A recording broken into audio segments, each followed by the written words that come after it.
నేటి 11వ శ్లోకం. ధారారాయో ధనాయాపది సపది కరాలంబభూతాః ప్రపాతే తత్వాలోకైకదీపా శ్రీదశపతిపురప్రస్థితౌ వీధ్యయేవ నిర్వాణోద్యోగి యోగి ప్రగమ నిజతనుద్వారి వేత్రాయమాణా త్రాయంతాం తీవ్రభానోర్దివసముఖసుఖాః రస్మయః కష్మలాత్వః. గత శ్లోకంలో సూర్యకిరణములు కల్పవృక్షాలై ప్రాకృతిక బంధ విధ్వంసకాలై నిర్వికల్ప స్థితిని కలిగించేవిగా భావన చేశాడు. ఈ శ్లోకంలో దానికి అనుబంధంగానే తత్వ ప్రాధాన్యతను పొందుపరిచాడు మయూరుడు. మరొక తత్వపరమైన అంశం ఏమిటంటే, ఈ సూర్యశతకం శ్రద్ధరావృత్తంలో ఉండి ప్రతి పాదానికి 21 అక్షరముల చొప్పున శ్లోకం మొత్తంలో 84 అక్షరములు ఉంటాయి. ప్రతి అక్షరము సూర్యుని వద్ద ఉండే 7 గణములు, ప్రతి గణంలో ఉండేటువంటి 12 మంది చొప్పున మొత్తం 84 శక్తులకు ఆ 84 అక్షరములను ప్రతీకలుగా చెప్పవచ్చు. అంతేకాకుండా ప్రతి 7 అక్షరములకు ఒక విరామము లేదా అక్కడ సంధితో రావడం జరుగుతుంది.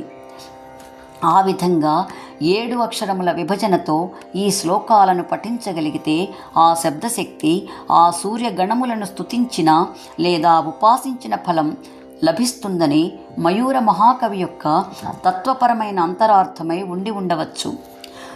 ఈ మహిమను గ్రహించిన అప్పయ్య దీక్షితుల వారు మయూరిని అనుసరిస్తూ సూర్యస్తోత్రరత్నం అంటూ 12 శ్లోకములను శ్రద్ధరావృత్తంలోనే రచించడం జరిగింది. ఈ శ్లోకం యొక్క మొదటి పాదం ధారారాయోః ధనాయాపది సపది కరాలంబభూతాః ప్రపాతే. ధనాయా ప్లస్ ఆపదే, ఆపదల సమయంలో దారిద్ర్య బాధ నివృత్తికై ధనాయాహ అనగా కేవలం సొమ్ములో ధనం అని అర్థం కాకుండా ధన్యతని కలిగించే దానిని ధనం అంటారు. మనకి ఎప్పుడు ఏది అవసరమో అదే ధనం. ఎడారిలో దాహంతో అలమటించేవాడికి ఆ సమయంలో లభించే జలమే ధనంగా చెప్పబడుతుంది. అంతేకాదు లక్ష్మీంశ్చ దేహి మమ ధర్మ సమృద్ధి హేతుం అని చెప్పినట్లుగా కేవలం దారిద్ర్య బాధలను తొలగించటానికే కాకుండా ధార్మికతను సైతం పెంపొందించుకోవాలన్నా ధనం కావాలి. రాయోహో ఈ సంస్కృత శబ్దానికి సంపదలు ధనం అనే 2 అర్థములు ఉన్నాయి. ఆరోగ్యము, సంతానము, జ్ఞానము, విద్య, సుగుణములు, పశు వృక్ష సస్యములన్నీ కూడా సంపదలుగానే పరిగణించబడతాయి. సపది ఆ విధంగా ప్రార్థించిన వెంటనే శీఘ్రంగా ధారాహ ఆ సంపదలను ధారలుగా వర్షింపచేస్తున్నాయి అని అర్థం. అంతేకాదు రాయోహో ధనాయాహ అంటూ వెంటనే ప్రయోగించటంలోని అంతరార్థం ఏమిటంటే, సకల సంపదలను ప్రార్థించిన వెంటనే ధారాపాతంగా వర్షింపచేసి ధన్యతను కలిగించేవిగా ఆ సూర్యకిరణాలు భాసిస్తున్నాయి అని అర్థం. మరొక తత్వపరమైన అంశం ఏమిటంటే, అప్రాప్తస్య ప్రాప్తిర్యోగః అత్యంత దుర్లభమైన మోక్ష సంపదను ప్రసాదించేవి ఆ సూర్యకిరణాలు. జీవాత్మ పరమాత్మలో లీనమవటమే మోక్షము లేదా యోగంగా చెప్పబడుతుంది. అటువంటి దుర్లభమైన చతుర్విధ పురుషార్థములలో ముఖ్యమైనటువంటి మోక్షాన్ని ప్రసాదించేటువంటివిగా, ఆ నిజమైన మోక్ష సంపదను ప్రసాదించేవిగా సూర్యకిరణాలు భాసిస్తున్నాయి. ప్రపాతే, అనగా ఉత్కృష్టమైన, అంతులేనటువంటి, పాతే పతనము లేదా అగాధంలోనికి జారిపోవటం అనగా దుర్గతుల పాలైన వారికి కరా ప్లస్ ఆలంబభూతాః ఆలంబనములై చేయూతనిస్తున్నాయని అర్థం. ప్రణమతి సదా సూర్యం దుర్గాణ్యతి తరంతితే అని చెప్పినట్లుగా దుర్గతుల నుండి ఉద్ధరించే ఆలంబనములుగా ఆ సూర్యకిరణాలు ప్రకాశిస్తున్నాయి. తత్వాలోకైకదీపా త్రిదశపతిపురప్రస్థితౌ వీధ్యయేవ. తత్వ ప్లస్ ఆలోక, తత్వమును ఆలోకన అనగా అవగాహన లేదా విశ్లేషణ చేయటంలో, పరబ్రహ్మతత్వ సాధనలో ఏకా ప్లస్ ఏకా ఒకే ఒక్కటైనటువంటి దీపాహ దీపముల వలె ఆ సూర్యకిరణాలు ప్రకాశిస్తున్నాయి. అయితే దీపంగా సూర్యకిరణములను ప్రస్తావించటంలోని వేదపరమైన అంతరార్థం ఏమిటంటే ప్రణవశ్చందసామివా అని కాళిదాస మహాకవి చెప్పినట్లుగా ఓంకారమే వేదములకు మూలం. ఇదమంధం తమకృష్ణం జాయేత భువనత్రయం ఇది శబ్దాహ్వయ జ్యోతిరా సంసారం నదీప్యతే అని దండి మహాకవి చెప్పినట్లుగా శబ్దజ్యోతి లేకపోతే ముల్లోకములు అంధకారంలో మునిగిపోయి సృష్టికి ప్రయోజనం ఉండేది కాదు.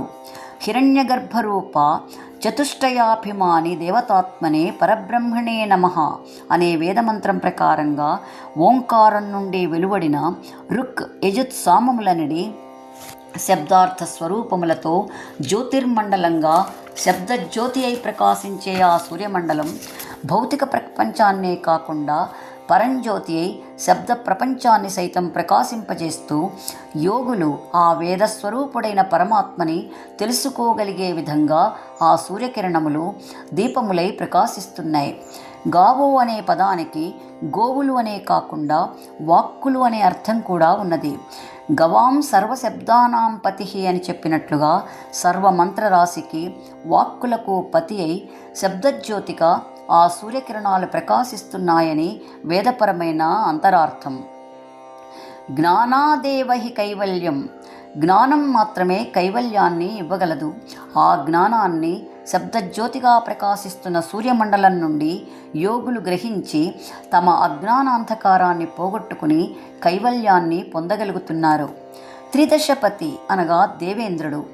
బాల్యం, కౌమార్యం, యవ్వనం, వార్ధక్యం అని చెప్పబడుతున్న ఈ 4 దశలలో దేవతలు కేవలం 3వ దశ అయిన యవ్వనంలోనే నిరంతరం ఉంటారు కాబట్టి దేవతలకు త్రిదశులు అని పేరు.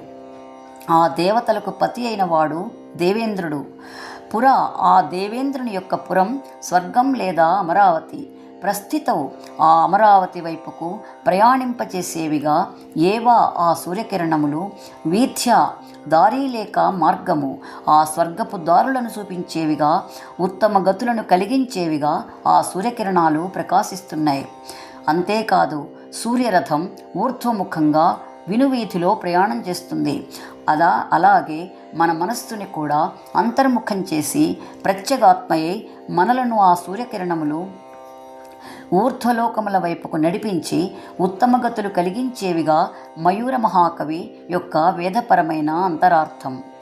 నిర్వాణోద్యోగి యోగి ప్రగమ నిజతనుద్వారి వేత్రాయమాణ. నిర్వాణ ప్లస్ ఉద్యోగి.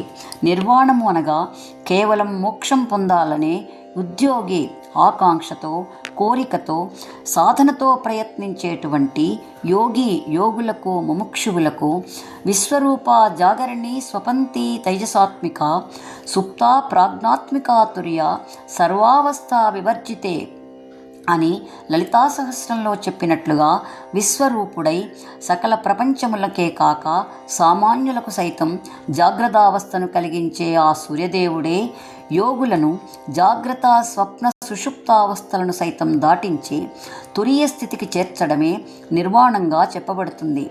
మోక్షకాంక్ష కలిగిన యోగులకు నిర్వాణ స్థితిని కలిగిస్తున్నాయి ఆ సూర్యకిరణాలు అని అర్థం. ప్రగమ. గొప్పదైన, అనిర్వచనీయమైన, ఉత్కృష్టమైన, గమనము. తరతిశోకమాత్మవిత్ అనే ఉపనిషత్వాక్య ప్రకారంగా యోగి అయిన వాడు ఆత్మజ్ఞాని అయి సర్వదుఃఖ వినిర్ముక్తుడై సదా చిదానందమునే అనుభవిస్తూ జీవన్ముక్తుడై తుదకు సూర్యమండలాన్ని భేదించి పునరావృత్తిరహితమై శాశ్వత పరబ్రహ్మంలో లీనమవటమే ప్రాగమ, గొప్పదైన పయనంగా, గమనంగా చెప్పబడుతోంది. నిజతను ఇదొక అద్భుతమైన పదప్రయోగం. త్రయీమండలంగా వేదస్వరూపంగా భాసిస్తున్న ఆ సూర్యమండలమే సూర్యదేవుని యొక్క శరీరం. ఇదే నిజమైనటువంటి తనువు. ఎందుకంటే ఆ శరీరంలోనికి అనగా ఆ సూర్యమండలంలోనికి ప్రవేశించిన జీవుడు మరి ఏ తనువునందు ప్రవేశింపవలసిన అవసరం లేదు అనగా మరుజన్మ లేదని మయూర మహాకవి యొక్క అంతరార్థం. నిర్వాణ మార్గ భాతి, నిర్వాణయోగ మార్గంగా భాసిస్తున్నటువంటి ద్వారి ఆ సూర్యమండల ద్వారమునందు ఇరువైపులా నిలబడిన ప్రతిహారుల లేదా ద్వారపాలుల చేతిలోని వేత్రాయమాణ దండముల వలె ఆ సూర్యకిరణములు భాసిస్తున్నాయి. ఆ ద్వారపాలుర చేతిలోని దండములుగా ఆ సూర్యకిరణములను భావించిన అనంతమైన ఫలం సంప్రాప్తిస్తుంది. త్రాయంతాం తీవ్రభానోర్దివసముఖ సుఖాః రశ్మయః కష్మలాత్వః. దివసముఖ దిన ప్రారంభ సమయంలో ఆ ప్రాతకాలమునందలి తీవ్రభాను మిక్కిలి ప్రకాశవంతమైన ఆ సూర్యుని యొక్క రశ్మయ కిరణములు కష్మలాత్ ప్లస్ వహ పాపములను కల్మషముల నుండి వహ మిమ్ములను త్రాయంతాం రక్షించుగాక సుఖాహ సుఖమును కలిగించుగాక అని ఆకాంక్షిస్తున్నాడు మయూరుడు. సంపదలకై ప్రార్థించే వారికి సకల సంపదలను ప్రసాదిస్తూ జీవులను నరకకూపంలో పడనీయకుండా చేయూతనందిస్తూ తత్వ సాధనలో శబ్దజ్యోతి అయి యోగులకు పునరావృత్తిరహితమైన ఊర్ధ్వలోకముల వైపుకు గమనాన్ని కలిగిస్తూ సూర్యలోక ద్వారమందలి ద్వారపాలుర చేతిలోని దండముల వలె ప్రకాశించే ఆ సూర్యకిరణములు మీ కల్మషములను తొలగించి సుఖమును కలిగించి రక్షించుగాక అని ఆకాంక్షిస్తున్నాడు మయూర మహాకవి. ఈ శ్లోకానికి జంఛాల వారి అనువాదం. ఉదయకాలము మహాముదమును కలిగించి జగతికి స్ఫూర్తి నొసంగునేవి అర్థించు వారికి ఆనందమునగూర్చి సిరుల వానలు పిల్లు కొరియునేవి నరకానబడకుండ నరసమూహము నెల్ల ఒగి ఉద్ధరించు చేయూతలేవి తత్వశోధకములై ధన్యులగావించు భద్ర విజ్ఞాన దీపములేవి యోగులకు ముముక్షువులకు యోగ్యమైన ద్వార రక్షక హస్త వేత్రములేవి అట్టి ఆదిత్య కిరణాలు అవిగో వచ్చే అనుజ పల్కుమా వేగము స్వాగతం.